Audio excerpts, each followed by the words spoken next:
I'm Ed O'Farrell, and this is a Real Assets Advisor Hot Minute. Today, we're going to spend a hot minute or so with Tim Harder. Tim is a co-founder and chief investment officer at Quotient Wealth Partners. Quotient is a Dallas-based independent wealth manager and family office with offices in California, Colorado, New Jersey, and Texas. In total, Quotient advisors oversee approximately $5 billion of customer assets. Welcome, Tim. Hey, thanks, Ed. Tim, are you ready for a hot minute? I would take a hot minute over the hot days I'm getting in Dallas right now. It's supposed to be 105 today. So, yes, I'll take a hot minute. All right.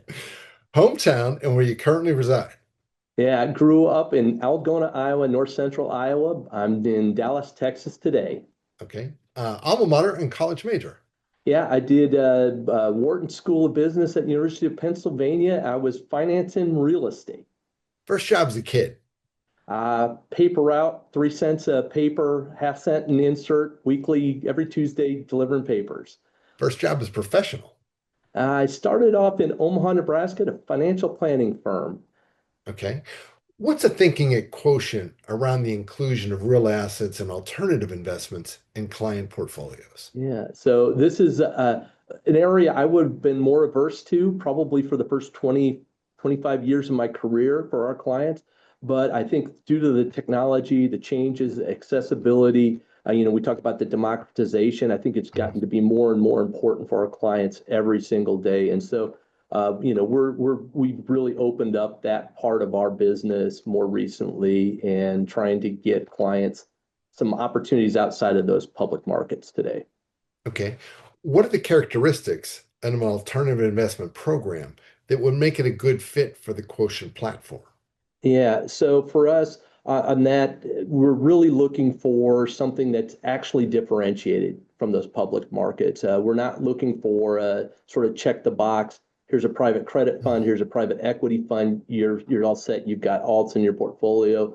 The key is we really want that differentiation to be there and then really having access to things that they might not have from maybe some of the major platforms. Uh, those are going to be the key distinctions and differentiation pieces that we're really looking for. So, and also a way to simplify that process Mhm. for our clients, right? Not have multiple K1s coming in, a lot of subscription docs coming into their inbox every other day. Those are the things that we're really looking for is trying to create a great, not just a great investment experience, but a great experience, period. Okay. Contrarian investment opinion you hold with the most conviction. Yeah, so I have a few of these. So as a contrarian, I'll narrow it down to this one. I think for me, it's the this consensus that the Fed's going to be raising rates, multiple times over the course of over the rest of the year to kind of tamp down the sticky inflation. I'm really looking at it as I think we're underestimating that employment weakness right now. We see the unemployment number, the headline number coming down, but at the same time, the number of employees is also coming down. And I see it in our client base. We've got a lot of people in their late 50s that were probably going to work another 4 or 5 years, but due to the wealth effect, they've come out of the market. And then also we've got a lot of folks that have kids that are probably in their 25, 30-year-olds that are also unemployed, maybe living at home, and they're also out of the workforce. That's this fast growing segment, typically male group of population, 16 to 35, that's not employed at the same level they have been historically. And so at the end of the day, there's a lot of people not getting paychecks.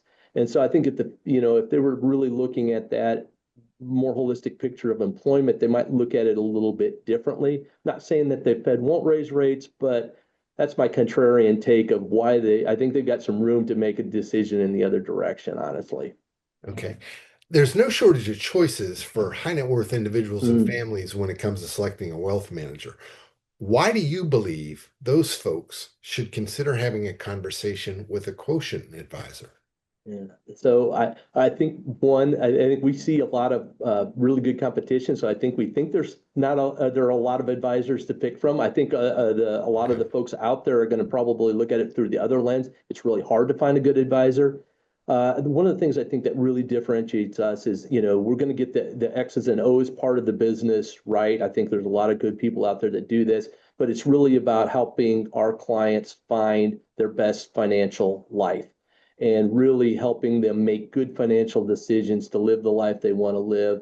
And we will execute on, like I said, on all the X's and the O's, but really giving them that confidence and knowing that we're going to help them live a better life.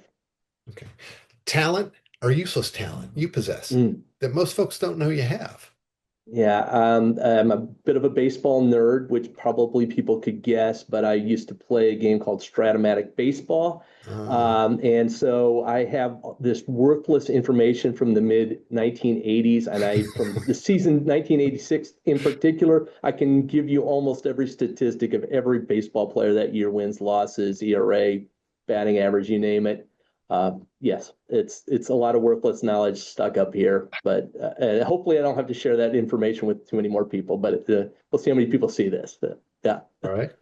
One person, dead or alive, who isn't a family member Mm. you'd most like to have dinner with.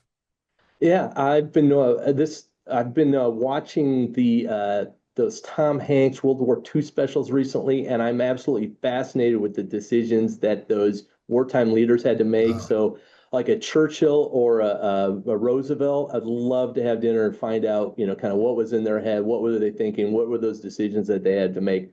I would be fascinated by that. So the little historical nerd in me would absolutely love that. all right. At what restaurant would you choose to have said dinner at? Oh, And what I would you order?